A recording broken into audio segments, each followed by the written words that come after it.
ସୁଦ ବୁଢା ମିଡିଆ ବା ମୋ କାନ ପାଖରେ ଲଗେଇ ଦେଇଛନ୍ତି ଆସିକିରି। ଅସୁବିଧା ସେ ତ କାହାକୁ କିଛି ଭଲ ପାଇନାହିଁ। ସେ ତ ବୟସ ହେଇଯାଇଛି ବୋଲି ସେ ତାକୁ ଯୋଉ କଣ ବା ଝିଅ କହିଲା ମୁଁ ଏଠି ରହିବି ନାହିଁ, ଆଉ କହିଲା ମତେ ଆସିକିରି ନିଅ ନହେଲେ ମୁଁ ବିଷ ଖାଇବି।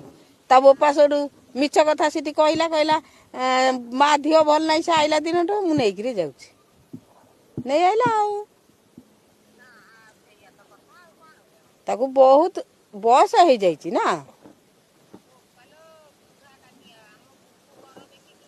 ହଁ ସୁଦ ବୁଢାଟା ବା ମିଡିଆ ବା ମୋ କାନ ପାଖରେ ଲଗେଇ ଦେଇଛନ୍ତି ଆସିକିରି।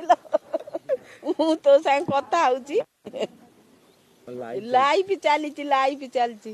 ତୋ ପୁଅ ଜାଣିଥିବ, ତୁ ଜାଣିଛୁ କି ନାହିଁ? ଠିକ ସେଇ କଥାଟା। ହେଲେ ମୋ ପୁଅ ଆଇଲାଣି ଲୋ। ଏ ବାଇଆ ଦେଖ ଇଆଡେ ଟିକେ ଆସ।